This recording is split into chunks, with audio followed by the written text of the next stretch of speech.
जय हिंद दोस्तों, good evening to everyone. Last lecture में हम लोग जो 10 क्वेश्चंस किए थे वो आप लोगों को समझ में आ गए क्या? यदि वो अच्छे से समझ में आ गए तो हम लोग फिर आगे प्रोसीड कर रहे हैं। यदि कोई डाउट भी है यदि आपको तो आप पूछ सकते हैं। क्लियर है? ये मैं पहले ही आपको बता चुका हूँ। आज हम लोग जो क्वेश्चंस करने जा रहे हैं उसमें हमारा फर्स्ट क्वेश्चन क्या दिया है, a इज इक्वल टू 4। उसमें हमारा a is equal to 4, b is equal to 3, angle a is equal to 60 degree, then c is the root of the equation. ये हमें फाइंड आउट करना है। क्लियर? तो एक इक्वेशन दी हुई है, ये प्रॉपर्टीज ऑफ ट्रायंगल का क्वेश्चन है। यदि हम कोसाइन रूल लगाएं इसमें तो कोस a जो एंगल दिया वही लगाएंगे। ठीक है, तो कोस a एंगल दिया तो कोस a इज इक्वल टू लगाया। कोस a क्या होता है हमें पता है, बी स्क्वायर प्लस सी स्क्वायर माइनस का ए स्क्वायर और डिवाइड में 2 टाइम्स ऑफ बी सी। यही होता है क्या? कोस a जो हमारा होता है वो होता है बी स्क्वायर प्लस सी स्क्वायर माइनस का ए स्क्वायर डिवाइड में 2 times of B c. A angle जो दिया आपको 60 डिग्री है तो कोस 60 डिग्री हो जाएगा। ये कोस 60 डिग्री आपको कितना हो जाएगा, बी स्क्वायर प्लस सी स्क्वायर माइनस का ए स्क्वायर। देखो बी कितना दिया है 3 तो ये हो जाएगा 9 प्लस सी कितना दिया है, सी दिया नहीं है, सी निकालना है। ठीक है, ए स्क्वायर क्या दिया है 16 हो जाएगा और 2 टाइम्स ऑफ बी सी, तो बी दिया है क्या 3 है और सी नहीं दिया तो सी निकाल लेंगे। ठीक है, सी में एक इक्वेशन बनाना उसने दे दिया, then c is the root of the equation. C equation का रूट है, इसका मतलब सी से ही इक्वेशन बनेगी। ठीक है, तो cos 60 की वैल्यू क्या होती है 1/2, तो 1/2 इज इक्वल टू हो जाएगा यहाँ से 9 प्लस सी स्क्वायर माइनस का 16 डिवाइड में 6c। 2 से डिवाइड करेंगे तो 3 टाइम्स हो जाएगा डिवाइड और यहाँ से हो जाएगा 3c is equal to 9 plus C square minus का 16।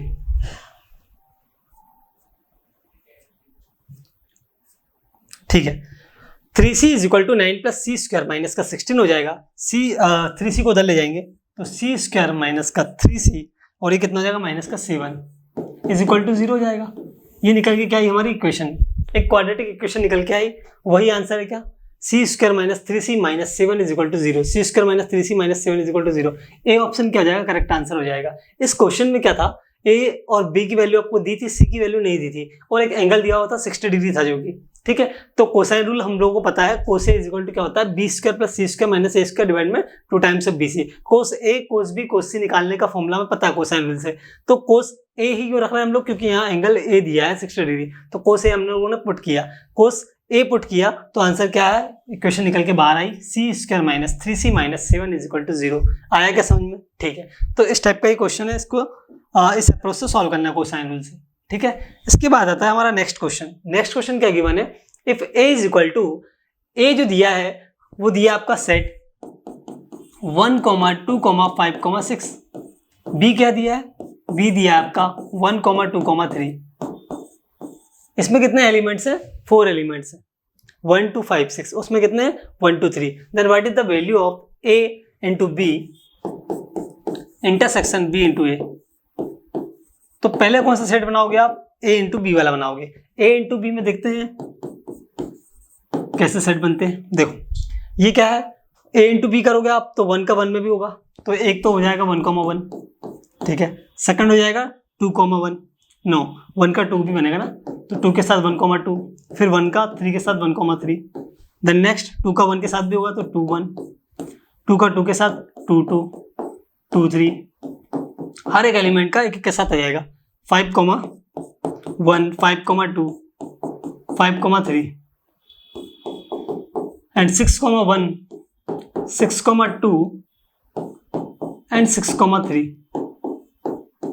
इस टाइप से आपको मिल जाएगा पूरा। ये आपका पूरा सेट बन गया किसका, a इंटू बी का। b इंटू ए का बना के देखिए, b इंटू ए का बनाएंगे हम तो क्या बनने वाला है। अब इस टाइम क्या b पहले रहेगा a बाद में रहेगा, तो 1 का 1 में करोगे तो 1। ठीक है, तो इस टाइप से 1, 1 एक हो जाएगा। आपको इस टाइप से सिलेक्ट करना है। फिर 1 का 2 के साथ भी होगा, 1 का 5 के साथ भी होगा, 1 का 6 के साथ, 2 का 1 के साथ, 2 का 2 के साथ, 2 का 5 के साथ, 2, 5, 2 से 6 हो जाएगा। और अब बचा है 3, तो 3 का भी 3, 1, 3, 2, 3, 5 एंड 3, 6 इस टाइप से बन जाएंगे। ठीक है, ये आपके सेट कंप्लीट हो गए। a इंटू बी भी बना लिया आपने, b इंटू ए भी बना लिया। अब क्या निकालना है, बीच में है intersection. Intersection it means common in दोनों में क्या कॉमन है वही आपको क्या हो जाएंगे, आंसर्स हो जाएंगे। उनसे जो सेट बनेगा वो क्या हो जाएगा, आपका आंसर हो जाएगा। तो ये निकालना है क्योंकि इसकी वैल्यू निकालना है, तो इससे भी एक सेट फॉर्म होगा। वो सेट कौन कौन सा होगा, जो दोनों में कॉमन होगा। 1,1 आ जाएगा, एक तो 1,2 भी आ जाएगा, ठीक है। 1,3 नहीं मिल रहा है, ठीक है। 2,1 आ रहा है क्या, 2,1 भी मिल रहा है, ओके। 2,2 ये भी मिल रहा है, 2,2 यहाँ से मिलेगा और यहाँ से मिल रहा है, ठीक है। 2,2 भी हो जाएगा। साथ ही साथ 2,3 हो रहा है क्या, नहीं 2,3 नहीं हो रहा है। और 5,1 5,1 1,5 नहीं, 5,2 नहीं, 5,2 भी नहीं मिल रहा है। 5,3 भी नहीं मिला। 6,1 6,1 भी नहीं मिल रहा है, 6,3 भी नहीं मिल रहा है। मतलब यही एलिमेंट्स मिल रहे हैं। तो एक तो जाएगा 1,1, second one is 1,2, 2,1 and D 2,2, इतने ही मिल रहे हैं, ठीक है। तो 1,1 1,2 2,1 2,2 किस में मिल रहा है, बी वाले ऑप्शन में। तो बी ही क्या हो जाएगा, आपका करेक्ट आंसर हो जाएगा। 1,1 1,2 2,1 एंड 2,2 ये चारों का जो सबसे जो सेट बना है हमारा, वो क्या बना है, ये चारों का बना है सेट। वो क्या हो जाएगा, A into B intersection B into A. पहले आपने ए लिया फिर बी लिया, ठीक है। पहले ए के सेट जो थे वो आपने लिख दिए, फिर बी का सेट लिख दिया, फिर इन दोनों का इंटरसेक्शन इंटू करा तो क्या होगा, इस टाइप से ए इंटू बी करना पड़ेगा आपको। तो एक एक एलिमेंट आ जाएंगे, इस टाइप से टोटल एलिमेंट्स निकल के बाहर आ जाएंगे। फिर बी इंटू ए करा तो उसके भी सारे एलिमेंट्स आ जाएंगे, ठीक है। फिर A into B intersection B into A करना है, तो इन दोनों में जो कॉमन है वो इंटरसेक्शन को शो करेगा। तो इन दोनों का जो कॉमन है वो इसका इंटरसेक्शन बताएगा। तो वो सारे कितने एलिमेंट्स है हमारे, 4 एलिमेंट्स। तो इस टाइप से ये जो सेट फॉर्म हुआ वो क्या हो जाएगा, हमारा करेक्ट आंसर हो जाएगा। क्लियर है क्या, ठीक है। इसके बाद बात करते हैं नेक्स्ट क्वेश्चन की। अब हम लोगों का थर्ड क्वेश्चन है। थर्ड क्वेश्चन को रीड करते पहले बढ़िया से देखो। The maximum value of log x by x, आपको log x बाय एक्स की मैक्सिमम वैल्यू फाइंड आउट करना है, ठीक है। तो एक फंक्शन में सपोज कर लेता हूं, let suppose y is equal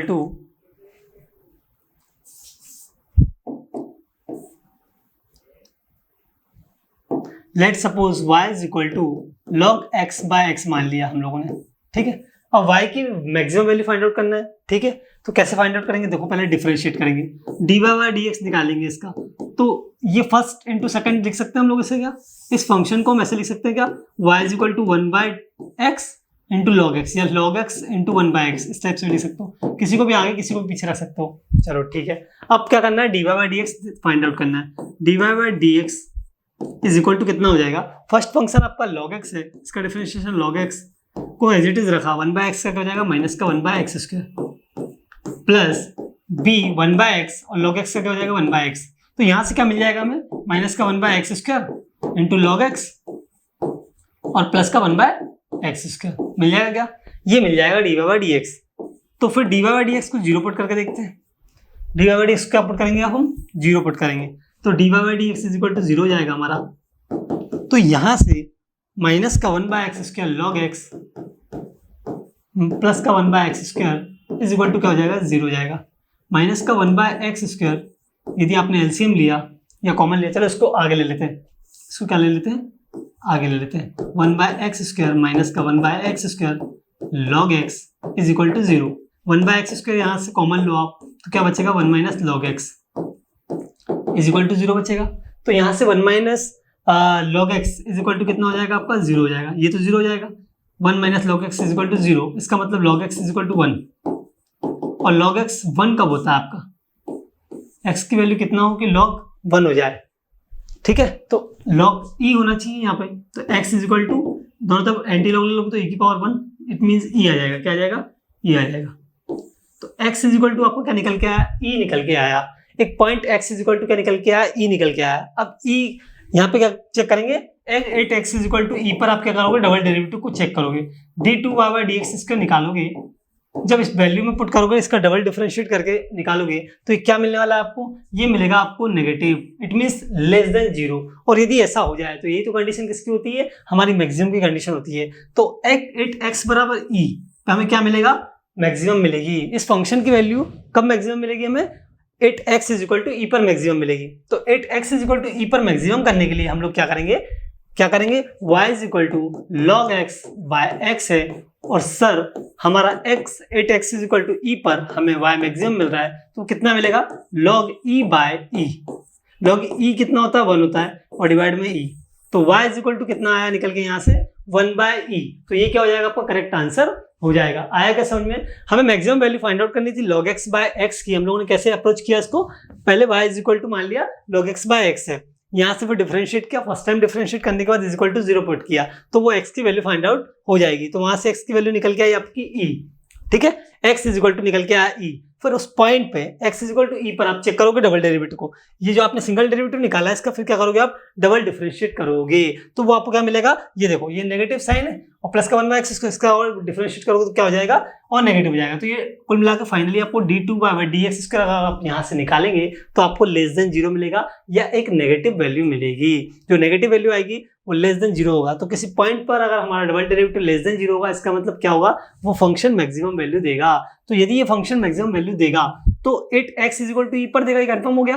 तो y इज इक्वल टू क्या लिखा था हम लोगों ने log x/x, तो 8x is equal to e put कर देंगे तो e/e, तो log e/e कितना हो जाएगा आपका 1/e। आंसर क्या हो जाएगा डी ऑप्शन। डी ऑप्शन क्या हो जाएगा आपका करेक्ट आंसर हो जाएगा। आया क्या समझ में भाई? जो कंडीशन है मैक्सिमम की वो हमने लगा दी और सॉल्व कर लिया, आंसर आ गया। क्लियर है? वैसे ही हमें करना है। नेक्स्ट क्वेश्चन देखते हैं। नेक्स्ट क्वेश्चन हमारा क्या दिया है, फोर्थ क्वेश्चन दिया है, इसको रीड करते हैं। परम्यूटेशन एंड कॉम्बिनेशन क्वेश्चन है। The number of permutations that can be formed from all the letters of the word baseball. जो बेसबॉल है ये एक वर्ड लिखा हुआ है आपके पास, इसमें लेटर्स कितने हैं पहले हम लोग ये चेक करते हैं। 1 2 3 4 5 6 7 8, 8 लेटर्स है। देयर आर 8 लेटर्स, तो 8 लेटर्स है आपके पास। अब रिपीटेशन भी होता है और नॉन रिपीटेशन भी होता है, मतलब रिपीट हो भी सकता है और नहीं भी हो सकता है। लेटर्स कौन से रिपीट हो रहा है चेक करना होता है हम लोगों को, तो हम लोग चेक करते हैं। इसमें कितनी बार बी आ रहा है ये बताओ, तो आप बोलोगे सर इसमें 2 टाइम्स बी आ रहा है। ठीक है, काउंट करते जाओ। ए कितनी टाइम आ रहा है, वो भी 2 टाइम आ रहा है। 2 टाइम्स ए आ रहा है, 2 टाइम्स बी आ रहा है, 2 टाइम्स और कुछ भी आ रहा है क्या, एल भी आ रहा है 2 टाइम्स, 2 टाइम्स एल आ रहा है और कुछ भी आ रहा है क्या, नहीं। ई 1 टाइम है, ई सिर्फ एक बार है और आपका एस भी क्या है, सिर्फ एक बार। देख लो 6 and 2 8 होगा हमारे 8 लेटर्स। तो इस टाइप से यदि हम बेसबॉल से बनाते हैं, ठीक है, नंबर ऑफ परम्यूटेशंस यदि हम बेसबॉल से निकालते हैं कितने हमारे बन सकते हैं, तो वो हमारे बनेंगे कितना, 8 फैक्टोरियल बनेंगे। 8 फैक्टोरियल बनते हैं। बट रिपीटेशन के केस में क्या करते हैं हम, कोई भी लेटर रिपीट हो रहा है, कोई भी लेटर 2 बार आ रहा है, 3 बार आ रहा है ना, तो उतने ही फैक्टोरियल से हम डिवाइड करते थे। तो यहाँ बी कितनी बार आ रहा है, 2 टाइम्स, तो 2 फैक्टोरियल से डिवाइड कर देंगे, है ना। और ए कितने टाइम्स आ रहा है, वो भी 2 टाइम्स आ रहा है, तो 2 टाइम्स 2 फैक्टोरियल से फिर से डिवाइड कर देंगे। और एल भी कितनी बार आ रहा है, 2 टाइम्स आ रहा है, तो ए 2 फैक्टोरियल से फिर डिवाइड कर देंगे। तो ये जो निकल के आएगा ये हमारा आंसर होगा 8 फैक्टोरियल। ये हमारे नंबर ऑफ बेस या नंबर ऑफ परम्यूटेशंस को बताएगा जो कि बेसबॉल से फॉर्म होंगे।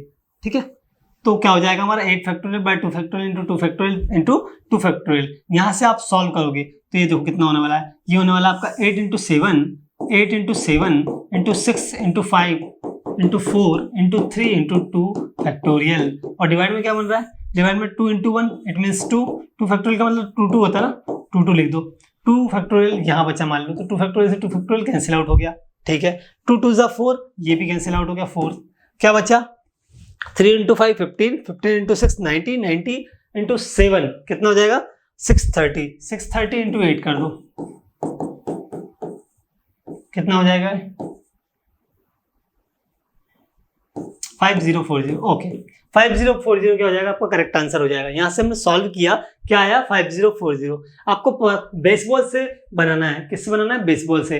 भाई नंबर ऑफ परम्यूटेशंस आप निकालोगे किससे, बेसबॉल से। तो बेसबॉल में आपने ये चेक किया कि 8 लेटर्स है, तो कितने बनेंगे 8 फैक्टोरियल बनेंगे। बट इसमें रिपीटेशन किसमें हो रहा है, बी 2 बार आ रहा है, ए 2 बार आ रहा है, ठीक है, और एल भी क्या आ रहा है 2 बार आ रहा है, तो उससे क्या करना पड़ेगा, वो डिवाइड करना पड़ेगा। तो 2 फैक्टोरियल 2 फैक्टोरियल 2 फैक्टोरियल से हमने डिवाइड कर दिया। अगर मान लो ये रिपीटेशन में नहीं है तो यहाँ पे नहीं करना पड़ा, क्योंकि 1 फैक्टोरियल से डिवाइड करने का कोई मतलब नहीं है। 2 टाइम्स आएगा तो क्या करेंगे हम, डिवाइड करेंगे। तो इस टाइप से आंसर क्या हो जाएगा 5040। ये पीएनसी का क्वेश्चन है, आप लोगों को समझ में आया। इस टाइप के क्वेश्चंस वो आपसे पूछता है। अभी कोई दूसरा वर्ड दे देगा और पूछ लेगा, ठीक है। तो आपको ये ध्यान रखना, रिपीटेशन के केस में क्या करोगे आप, डिवाइड करोगे।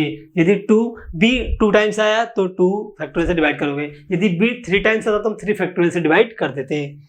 नेक्स्ट क्वेश्चन हमारा 5th क्वेश्चन है, जो कि क्या दिया उसको अच्छे से रीड करते हैं। What is the angle between the planes. 2 planes आपको दिए हैं, उन दोनों के बीच का आपको एंगल निकालना है। चलो, दो प्लेन दिए, उनके बीच का एंगल का फॉर्मूला क्या होता है ये पता है सबको, कोस थीटा। पहले तो हम लोग डायरेक्शन रेशियोज निकाल लेते हैं, ठीक है। दो प्लेन्स की इक्वेशन लिख ही लेते हैं।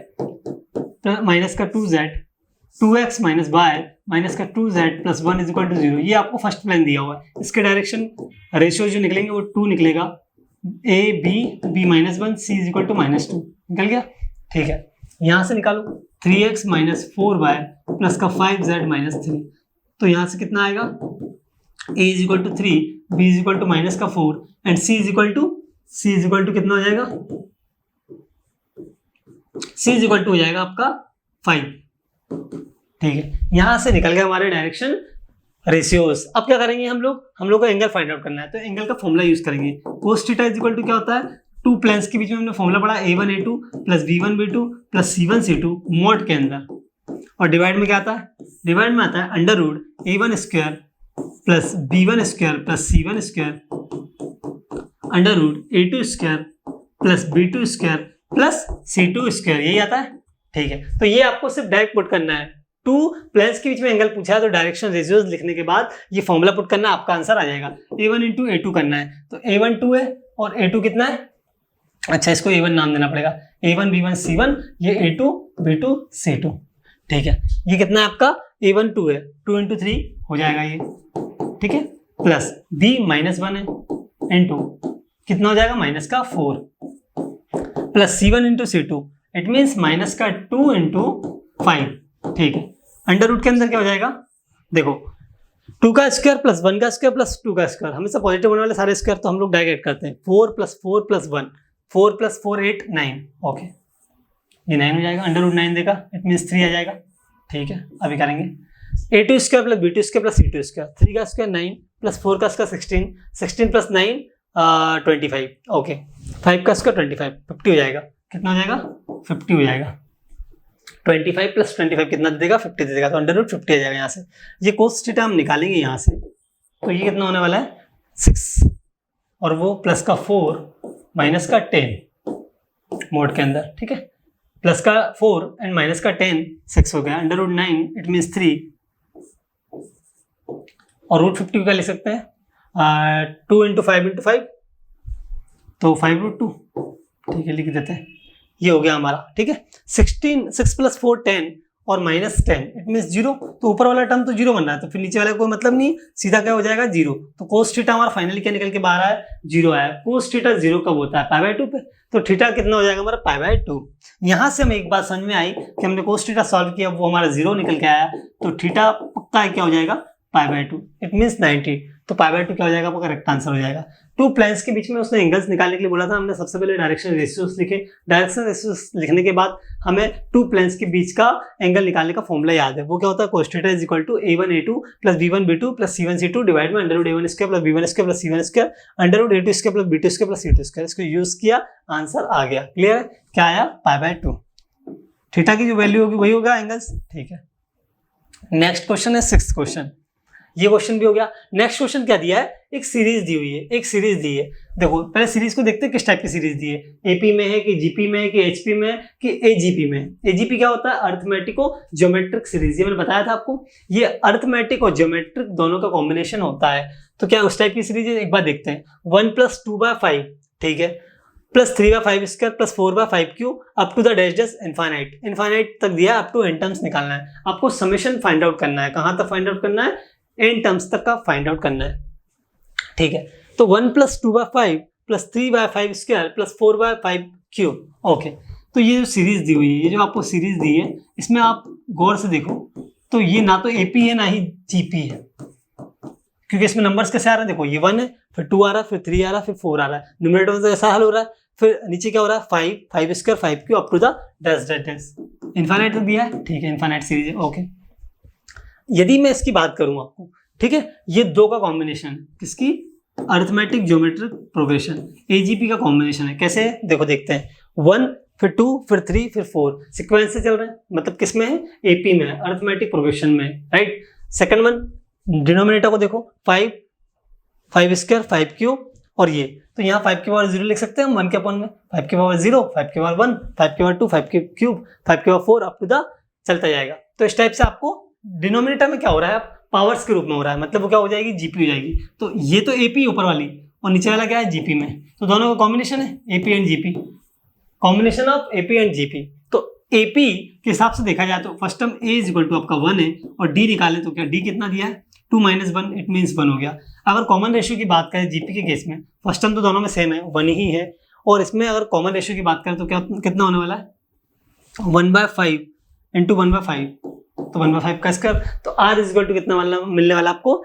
1/5। अब हम एस इनफाइनाइट का फॉर्मूला लगाएंगे, वो क्या होगा ए बाय अर्थमेटिक और ज्योमेट्रिक प्रोग्रेशन के केस में क्या होता है a/1 - r plus dr/1 - r का होल स्क्वायर। क्लियर है, इतना हमें यूज करना है, ठीक है। तो a/1 - r plus dr/1 - r का होल स्क्वायर, ये वाला फॉर्मूला हम अर्थमेटिक और ज्योमेट्रिक सीरीज से यूज करेंगे और इससे क्या हो जाएगा, आंसर हमारा आ जाएगा। ए क्या गिवन है आपको 1 दिया है, तो आप फटाफट से 1 कर दो। ए क्या दिया है 1 दिया है, तो 1 बाय कितना हो जाएगा 1 - r, 1 - r इट मीन्स कितना हो जाएगा 1/5, 1 - 1/5 प्लस डी कितना दिया है 1 दिया है, जो कॉमन डिफरेंस है वो 1 है और जो कॉमन रेशियो है वो 1/5 है, तो डी इंटू आर 1/5 हो जाएगा और क्या आ जाएगा 1 - r का होल स्क्वायर, 1 - 1/5 का होल स्क्वायर। इसे सॉल्व करते हैं, इससे हमारा आंसर आ जाएगा, ठीक है। 1 - 1/5 क्या देगा आपको 4/5 देगा, तो 5/4 हो जाएगा, 5/4 हो जाएगा, कर ही दो डायरेक्ट, 5/4 हो जाएगा, ठीक है, प्लस 1/5 ये होने वाला 1/5 और ये क्या हो जाएगा 5 - 1 4/5 16/25, ठीक है। ये 25 ऊपर जाएगा, कितना हो जाएगा 5/4 प्लस 25 ऊपर जाएगा, ठीक है, 25/16 इंटू 1/5 हो जाएगा, तो ये 5 से कैंसिल हो जाएगा 5 टाइम्स, 5/16 हो जाएगा, ठीक है। तो कितना 16 एलसीएम ले लो, आप क्या करो 16 एलसीएम ले लो, तो 20 ये हो जाएगा और ये कितना हो जाएगा 16 आपने एलसीएम लिया, तो ये 1 और ये 5 25/16 हो जाएगा फाइनली, जो हमें फाइनली मिलेगा क्या मिलेगा 25/16, तो ये क्या हो जाएगा करेक्ट आंसर हो जाएगा। दिया गया ऑप्शन में ए ऑप्शन दिया है, ठीक है। उसने पूछा क्या द सम ऑफ 1 प्लस जो सीरीज दी है उसका आपको सम पूछा है, तो आपको क्या करना है ये वाला फॉर्मूला लगाना है a/1 - r plus dr/1 - r का होल स्क्वायर, और इस टाइप से सॉल्व करना है, तो आंसर क्या आएगा 25/16। क्लियर है क्या इतना, ठीक है। ये एजीपी का क्वेश्चन था, ये ना तो एपी का क्वेश्चन है ना जीपी का क्वेश्चन है, दोनों के कॉम्बिनेशन का क्वेश्चन था, जो कि आपको पता होना चाहिए। इसके लिए बस फॉर्मूला याद होगा तो आपको समझ में आ जाएगा, और थोड़ा सा सीक्वेंस भी आप देख सकते हो कि हो क्या रहा है एग्जैक्टली, क्या न्यूमरेटर में क्या चेंजेस हो रहा है, डिनोमिनेटर में क्या चेंजेस हो रहा है। तो डिनोमिनेटर में तो क्या हो रहा है 1/5 से मल्टीप्लाई, इट मीन्स 5 से मल्टीप्लाई होकर वो सीरीज बनती जा रही है इस टाइप की, तो जीपी हो गई। और एपी में क्या हो रहा है, ऊपर वाली केस में क्या हो रहा है, उसमें एपी में सीरीज बन रही है, कैसे 1 का डिफरेंस है, 1 आया फिर 2 आया फिर 3 आया फिर 4 आया, इस टाइप से आता गया। क्लियर, नेक्स्ट क्वेश्चन देखते हैं। Find the area of region bounded by x = 4 by and x = 4/-2। आपको दो ग्राफ दिए, दो इक्वेशन दी है, पहले तो x = 4/-2, एक स्ट्रेट लाइन का इक्वेशन है, एक x² = 4 इट मीन्स पैराबोला का ग्राफ दिया आपको, कर्व दिया है, ठीक है। x² = 4 यदि मैं यहाँ से y निकालूं तो कितना हो जाएगा x²/4, ओके क्लियर है ये बात, ठीक है। यहाँ से यदि मैं y निकालूं तो कितना हो जाएगा x + 2/4, इन दोनों को इक्वेट कर सकते हैं हम। ये लाइन और ये जो कर्व है आपका, ये एक दूसरे को काटेंगे, एक पैराबोला है और एक क्या है लाइन है, स्ट्रेट लाइन है, तो स्ट्रेट लाइन और पैराबोला एक दूसरे को कट करेंगे कहीं ना कहीं, तभी आपका क्या बनेगा बाउंडेड रीजन बनेगा। तो अगर मैं ये ग्राफ बनाने की कोशिश करूं, ग्राफ बनाने की कोशिश करूं तो किस टाइप का जाएगा, x² = 4 का ग्राफ कैसे बनता है, y की तरफ खुलता है सर, y की तरफ खुलता है, इट मीन्स ऐसा जाएगा, पॉजिटिव y एक्सिस की तरफ खुलेगा, तो x² = 4 का ग्राफ हमारा कुछ इस टाइप से बनने वाला है, थोड़ा सा स्मूथ बनेगा, इसको स्मूथ कर लेना। x² = 4 का ग्राफ आपका ऐसा बनेगा, x² = 4 का ग्राफ आपका कुछ इस टाइप का जाएगा, और x = 4/-2 ये स्ट्रेट लाइन होगी जो कि कुछ इस टाइप से जाएगी, ठीक है। तो ये आपकी स्ट्रेट लाइन का भी ग्राफ बना दिया आपने, और क्या बना दिया पैराबोला का भी ग्राफ बना दिया। इन दोनों ये दोनों एक दूसरे को कहीं ना कहीं इंटरसेक्ट करेंगे, ये 2 पॉइंट्स पे इंटरसेक्ट करेंगे एक दूसरे को, कहाँ करेंगे 2 पॉइंट्स पे इंटरसेक्ट करेंगे, ठीक है। ये x² / 4 = आप पुट करेंगे कितना x + 2/4, तो यहाँ से क्या मिलने वाला है आपको 4 से 4 कैंसिल आउट होने वाला है, और x² - x - 2 = 0। यदि हम इसे ब्रेक करें तो x² - 2x प्लस का x माइनस का 2 = 0, और ये कितना दे देगा x - 2 प्लस का 1 x - 2 = 0, कितना होने वाला है x + 1 x - 2 = 0, x - 2 = 0, x = -1 and x = 2, ये दोनों आपको मिल गए, x is equal to -1 and x is equal to 2। Sir हमें 2 पॉइंट्स मिले, x की 2 वैल्यूज मिली, उस x की वैल्यूज को अपन इसमें या इसमें किसी में पुट करके देख लो तो आपको y की वैल्यूज मिल जाएंगी। तो यहाँ से y की वैल्यू आएंगी आपकी 1 एंड 2, 1/4 एंड 2। ठीक है, आप लोग निकाल लीजिएगा, आप चाहो तो यहाँ पुट कर लो, x² 4 है तो -1 का स्क्वायर इट मीन 1/4 हो जाएगी y की वैल्यू। ठीक है, और फिर x is equal to 2 put करके देखो तो 2 का स्क्वायर 4, 4/4 1 देगा, नॉट -1 क्या देगा, 1 देगा। तो 1 -1 और 2, -1, 1/4, -1, 1/4, ये पॉइंट कहाँ जाएगा, यहाँ आ जाएगा। और जो दूसरा पॉइंट है वो हमारा कितने मिलने वाला है, कितना मिलने वाला है 2,1, 2,1 हमारा क्या मिलेगा, सेकंड पॉइंट मिलेगा। तो ये हमारे इंटरसेक्शन पॉइंट मिल गए। कैसे मिले, दोनों इक्वेशंस थी, दोनों इक्वेशंस में y इज इक्वल टू इसको किया, y इज इक्वल टू उसको किया, y और y इक्वल है, दोनों इंटरसेक्ट कर रहे हैं एक दूसरे को, तो क्या कर दिया, इक्वेट कर दिया। फिर यहाँ से वैल्यू किसकी निकली, x में कहाँ इंटरसेक्ट कर रहा है, y में कहाँ इंटरसेक्ट कर रहा है, वो निकाले हम लोगों ने, वो पॉइंट्स हमें मिल गए। तो हमारे लिए ये जो सैडेड रीजन है, ये जो सैडेड रीजन है, ये क्या है, एरिया है। ये क्या है, area under the curve. Find the area of the region bounded by x² is equal to 4 x square is equal to 4/-2। इसका मतलब ये दोनों ग्राफ एक दूसरे को जहां इंटरसेक्ट करेंगे, इन दोनों के बीच में जो भी सैडेड एरिया बनेगा, जो भी एरिया बनेगा आपका, वही आपको क्या करना है, फाइंड आउट करना है। तो कैसे करेंगे, इंटीग्रेशन मेथड के थ्रू यूज करेंगे, इंटीग्रेशन के थ्रू इसको क्या करेंगे, हम सॉल्व करेंगे। अब इंटीग्रेशन करते हैं हम, ये हमें पता है, इंटीग्रेशन करते हैं क्वेश्चंस में, ये हमें पता है। इसको रब कर दिया जाएगा, इसको रब कर देते हैं, -1, 1/4, 2 और 1। ठीक है,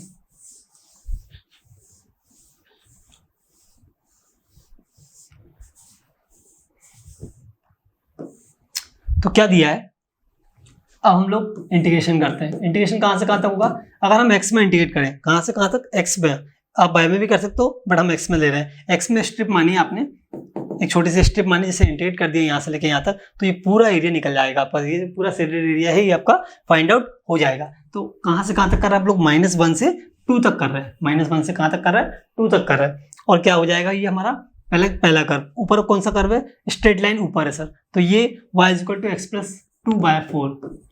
ठीक है, x में ये आएगा माइनस, इसको माइनस कर देंगे इस वाले कर्व को, तो कितना हो जाएगा, x² 4।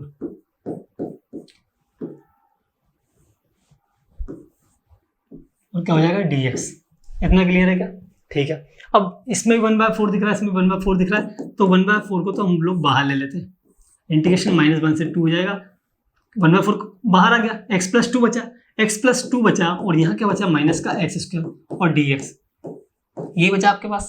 ठीक है, अब हम क्या करना है, इंटीग्रेशन करना है। इंटीग्रेशन करते हैं, पहले 1/4 हो जाएगा, ये इंटीग्रेशन करते हैं, x का इंटीग्रेशन x² 2, ठीक है, 2 का स्क्वायर क्या हो जाएगा, 2 × x, 2 का इंटीग्रेशन, और ये क्या हो जाएगा, माइनस का x³ 3। कहाँ से कहाँ तक, लिमिट -1 से 2 तक, लिमिट कहाँ से कहाँ तक, -1 से 2 तक। इसको सॉल्व करते हैं, 1/4 तो ये बचा। अब पहले 2 पुट होगा, क्या पुट होगा, पहले 2 का स्क्वायर यानी कि 2 मिलेगा, ये क्या मिलेगा, 2, और ये 2 × 4 मिलेगा, माइनस 2 का क्यूब / 3, 8/3 मिलेगा। ठीक है, minus lower limit, upper limit तो हमने पुट कर दी, अब लोअर लिमिट भी पुट करेंगे, तो लोअर लिमिट क्या देगा हमें, -1 का स्क्वायर इट मीन्स 1/2 हो जाएगा ये। ठीक है, ये कितना हो जाएगा, -2, और ये कितना हो जाएगा, -1 का क्यूब, -1 का क्यूब इट मीन्स -1 देगा, और माइनस माइनस प्लस हो जाएगा, तो +1/3 हो जाएगा। यहाँ से हमें पूरा सॉल्व करना है और हमारा आंसर आ जाएगा। ठीक है, क्योंकि हमें एरिया ही निकालना है। ठीक है, ये कितना हो जाएगा, 4 और 2 6 हो जाएगा, 6 - 8/3 कितना हो जाएगा, ये 10/3 हो जाएगा, माइनस देखो ये 6 हो जाएगा, ये 6 × 3 = 18 -8 इट मीन्स 10/3 हो जाएगा। ठीक है, 1/2 + 1/3, 1/2 + 1/3 कितना दे देगा आपको, 1/2 + 1/3 कितना दे देगा आपको, चेक करते हैं, 6 3 + 2 5/6 दे देगा, कितना दे देगा, 5/6। 5/6 में से 2 को सब्ट्रैक्ट भी करना है, 5/6 में से 2 को सब्ट्रैक्ट भी करना है, कितना दे देगा ये, 5 - 12/6 इट मीन -7/6, और वो क्या हो जाएगा, प्लस का 7/6 हो जाएगा, तो प्लस का 7/6 आ जाएगा यहाँ से। इस टाइप से हमने से पूरा सॉल्व कर लिया। अब 6 एलसीएम आएगा, ठीक है, इसको वहाँ यहाँ लिख लेते हैं, 6 क्या आ जाएगा हमारा, एलसीएम आ जाएगा,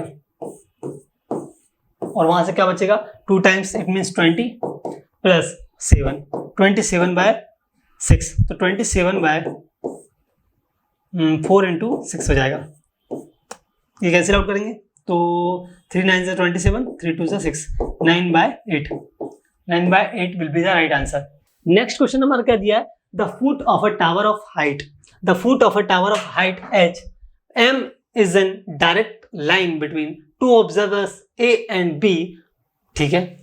If the angles of the elevation of the top of the tower is seen from A and B, कुल मिला के ये है कि टावर है जिसे दो पॉइंट्स अलग अलग से दिखा जा रहा है दोनों साइड से, चलो ठीक है दिख रहा है, एक से एंगल बन रहा है अल्फा, एक से बन रहा है बीटा, ठीक है, alpha and beta respectively. A B is equal to d, a point ये रहा, बी पॉइंट ये रहा, किसी पॉइंट को देख रहा है। A foot of a tower of height small H, ये हाइट दी है आपको स्मॉल एच, ये डिस्टेंस दी है स्मॉल डी दे रहा है ना, ठीक है, डी मीटर, ए भी दे रहा है आपको स्मॉल डी। उसे कहने का मतलब ये है कि आपको height of tower small H दिया है, दो पॉइंट्स के बीच की डिस्टेंस दी है और वहां से देख रहा हूँ आपको इसके टॉप को, टावर के टॉप को ए से भी देख रहा हूँ, बी से भी देख रहा हूँ, दो अलग अलग एंगल्स बनेंगे, एक अल्फा एक बीटा, ठीक है।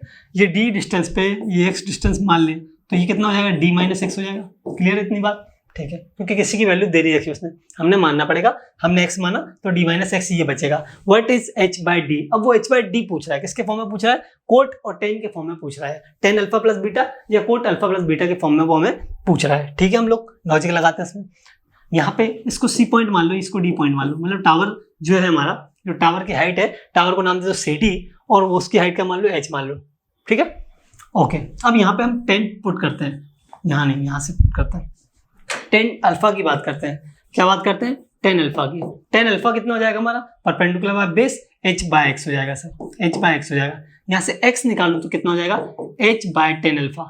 h बाय 10 अल्फा को यदि हम लोग क्या लिख सकते हैं, h बाय 10 अल्फा लिखो या क्या लिखो, x is equal to h cot alpha, क्योंकि 10 अल्फा ऊपर जाएगा तो कोट अल्फा हो जाएगा, 1 के अपॉन में 10 अल्फा लिखो या कोट अल्फा लिखो तो x इज इक्वल टू कितना हो जाएगा, h कोट अल्फा। यहां से फिर हम देखते हैं इस वाले राइट एंगल ट्राइंगल में, इसमें क्या हो रहा है, 10 यही लगा लेते हैं, वहां जरूरत पड़ेगी, ठीक है। यहाँ पे बात करते हैं 10 beta is equal to, 10 beta हमारा कितना होने वाला है, h by d minus x, h by d minus x, ठीक है। तो 10 बीटा और is equal to h by d minus x, ये हमें मिल गया।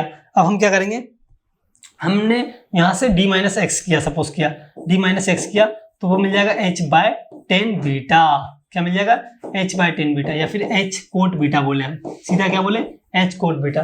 तो दो चीजें मिल गई आपको, x इज इक्वल टू मिला h कोट अल्फा और d minus x is equal to मिला h कोट बीटा। आप चाहें तो h यहाँ पे स्मॉल x भी निकाल सकते हैं, फिर दोनों को इक्वेट भी कर सकते हैं, बट वैसा हमें करना नहीं है, नॉर्मली लिख दिया निकाल लिया। अब हमें करना क्या आगे वो देखते हैं। A B is equal to diameter दिया, what is the h by D ratio निकालना है, ठीक है, h बाई डी निकालना है, तो h बाई डी इन दोनों क्वेश्चन में मिल रहा है, इन दोनों क्वेश्चन को हम सॉल्व करेंगे। ऐसा हम कर सकते हैं, h कोट अल्फा प्लस ये तो हुआ x की वैल्यू, ठीक है, और d माइनस एक्स हमारा कितना हो रहा है, h कोट बीटा हो रहा है क्या, ठीक है, d माइनस एक्स आपको h कोट बीटा हो रहा है, x is equal to h cot alpha हो रहा है। यदि यहाँ से हमें d h का रिलेशन निकालना है तो x को एलिमिनेट करना पड़ेगा, x की वैल्यू क्या है हमारी, h कोट अल्फा रख दिया, h cot beta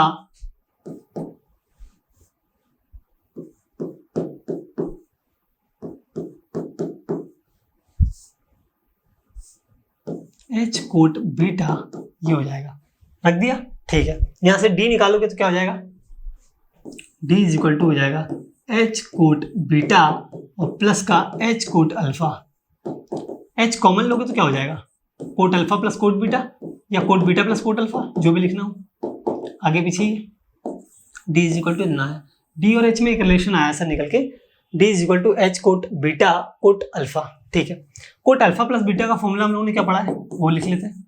cot alpha plus beta हमें क्या दे रहा है, cot a plus cot b, cot a plus cot b, cot alpha coat beta -1, sorry cot alpha coat beta -1 divide के अंदर, डिवाइड में क्या जाएगा, cot beta minus cot alpha, coat beta plus cot alpha, minus नहीं plus, minus ऊपर आ गया ना, नीचे क्या आएगा प्लस आएगा, तो cot alpha coat beta -1 divide में क्या हो जाएगा, cot beta plus cot alpha. ये हमारी क्या हो जाएगी, cot beta plus cot alpha निकालने का तरीका है, हमारा कोट बीटा कोट अल्फा निकालने का तरीका है। यहाँ से इसको यहाँ कर दो पुट, क्या हो जाएगा, cot beta plus cot alpha, जो कि आपको चाहिए, देखो इस इक्वेशन में cot beta plus cot alpha को फिर हम लिख पाएंगे इस टाइप से, cot beta plus cot alpha क्या हो जाएगा हमारा, यहाँ से ये इसके डिवाइड में जाएगा, तो कोट अल्फा कोट बीटा -1 और डिवाइड में क्या बच जाएगा, cot alpha plus beta, right, यही बचेगा। ओके, इतना बचेगा। तो यहां से हमने ये जो वैल्यू है ये निकाल के हम वहां पुट कर देंगे। क्या कर देंगे? पुट कर देंगे। तो d इज इक्वल टू आपका निकल के आएगा h, क्या हो जाएगा? ये अंदर रख देंगे, cot alpha coat beta -1, cot alpha coat beta -1, और डिवाइड में क्या हो जाएगा? डिवाइड में हो जाएगा cot alpha plus beta, cot alpha plus beta, ये आपका डिवाइड में हो जाएगा। कोट अल्फा प्लस बीटा क्या हो जाएगा? डिवाइड में हो जाएगा। Cot h cot alpha is equal to x दिया है, ठीक है, यहाँ तक तो सॉल्व हो गया, कोई दिक्कत नहीं। हमें निकालना है d बाई एच। क्या d बाई एच निकालना है कि h बाई डी निकालना है? अच्छा, h बाई डी निकालना है, ठीक है। तो h by D it means d को यहाँ लेके जाओ और उसको पूरे को यहाँ ले आओ, तो वो क्या हो जाएगा? कोट अल्फा प्लस बीटा जो नीचे वाला हिस्सा है वो ऊपर आ जाएगा और ऊपर वाला नीचे आ जाएगा। इसका मतलब फाइनली बनेगा क्या, वो देखते हैं। h by d is equal to हमारा बनेगा सर यहाँ से कोट अल्फा प्लस बीटा और डिवाइड में cot alpha coat beta -1, cot alpha coat beta -1, यही बनेगा। ओके, देखो चेक कर लो चार ऑप्शंस में किस ऑप्शंस में है h बाई डी का रेशियो फाइंड आउट करना था, हमने वही निकाला है। तो कोट अल्फा प्लस बीटा आना चाहिए, कोट अल्फा प्लस बीटा इसमें आ रहा है, ठीक है। Cot alpha coat beta -1, okay. इसमें क्या 10 आ रहा है, उसमें 10 आ रहा है, इसमें कोट आ रहा है, इस लास्ट वाले में, ठीक है। इससे मैच नहीं कर रहा, सबसे जो हम लोगों ने मैच करके देखा वो किससे मैच कर रहा है? बी ऑप्शन से मैच कर रहा है। तो बी ऑप्शन क्या हो जाएगा? करेक्ट आंसर हो जाएगा। आपको अपने तरीके से सॉल्व करना है। अगर आपने बाई चांस 10 में पूरा सॉल्व कर दिया और फिर आप सोचो कि नहीं सर मेरा 10 में आंसर नहीं आ रहा है, तो ऐसा जरूरी नहीं है कि 10 में ही आंसर हो। 10 के फॉर्मेट को हम कोट में और कोट के फॉर्मेट को हम 10 में आराम से कन्वर्ट कर सकते हैं। तो वो आंसर किसी में भी पूछ सकता है, 10 में भी पूछ सकता है और कोट में पूछ सकता है। अभी फिलहाल हम लोगों ने सॉल्व किया, सॉल्व करते करते आंसर किस में आया? कोट में आया। अगर आप यहाँ 10 ही रखते, छोड़ देते, 10 ही मान के करते, तो क्या होता? आंसर 10 में आता। फिर आप उसे कन्वर्ट करते, क्योंकि ऑप्शन में नहीं मिलता, चार ऑप्शन में नहीं मिलता, ये 10 वाला तो होता नहीं, यही होता आंसर। फिर इसका कन्वर्जन देखना पड़ता, तो आपके क्या करते? उसे कोट में कन्वर्ट करते। तो या तो कोट में पहले कन्वर्ट कर लो और या फिर बाद में भी हो सकता है, कोई बड़ी बात नहीं है। आया समझ में? तो इस टाइप से हम लोगों ने h बाई डी का रेशियो निकाल लिया। ये हाइट एंड डिस्टेंस का क्वेश्चन है, इस टाइप के क्वेश्चन में पूछ सकता है, ठीक है। एक रिलेशन दे देगा, मतलब h d quote alpha coat beta 10 alpha 10 beta, इस टाइप से पूछ लेगा। 2-3 क्वेश्चन आए हुए हैं लगभग, ठीक है। Draws 2 cards with replacement from a deck of 52 cards and B throws a pair of dice. अच्छा, दो अलग केस हो रहे हैं। पहला केस क्या हो रहा है? हमारा कार्ड वाला 52 कार्ड्स दिए, 52 कार्ड्स में से क्या करना है? 2 कार्ड सेलेक्ट करना है, okay. And B throws a pair of dice, एक बंदे ने क्या करा? कार्ड में से जो 52 कार्ड्स होते हैं हमारे, उसमें से कुछ कार्ड सेलेक्ट किए, और कितने कार्ड सेलेक्ट किए? वो 2 कार्ड सेलेक्ट करिए, ओके। सेकंड कंडीशन में B throws a pair of dice, दूसरे बंदे ने क्या करा? एक डाइस को थ्रो किया, एक डाइस को क्या किया? थ्रो किया, okay. The chance that A gets both cards of same suit, अच्छा सेम सूट के कार्ड्स चाहिए, ठीक है। And B gets total of 6, total of 6 it means जो डाइस है उसका, उसने पेयर ऑफ डाइस फेंका है, ठीक है, और दोनों पे समेशन आएगा। तो टोटल ऑफ 6 इज, मतलब दोनों पे क्या हो? 6 ऑफ 10 हो, ठीक है। तो इस टाइप से हम लोग करेंगे सॉल्व।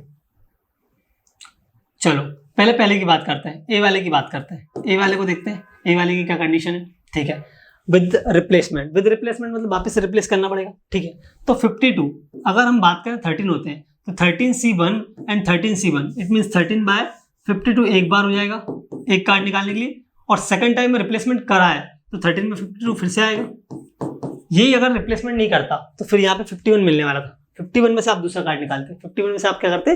दूसरा कार्ड निकालते। टोटल 13 कार्ड सेम सूट के, और उसमें से 52 निकाले। सेकंड केस में भी आपने वही कहा 13 बाय 52। वैसा क्यों करा 13 बाय 52 एंड 13 बाय 52? क्योंकि आप रिप्लेसमेंट इसमें हो रहा है। रिप्लेसमेंट क्या हो रहा है? हो रहा है। अगर रिप्लेसमेंट नहीं होता तो ये कम हो जाता, एक कार्ड क्या हो जाता? कम हो जाता। 12 बाय 51 आ जाता है यहाँ पे, ठीक है। और कितने होते हैं? टोटल 4 सूट्स में से निकालते हैं, तो इंटू 4 कर देंगे, तो ये टोटल सूट्स में से निकालने का तरीका हो गया आपका। कितना हो जाएगा? प्रोबेबिलिटी ऑफ ए मान लो, अगर इसे हम मान लें प्रोबेबिलिटी ऑफ ए। प्रोबेबिलिटी तो पूछे ही नहीं, चलो छोड़ो। ए की कंडीशन जो आई हमारी वही आई, परम्यूटेशन मान लो, ठीक है।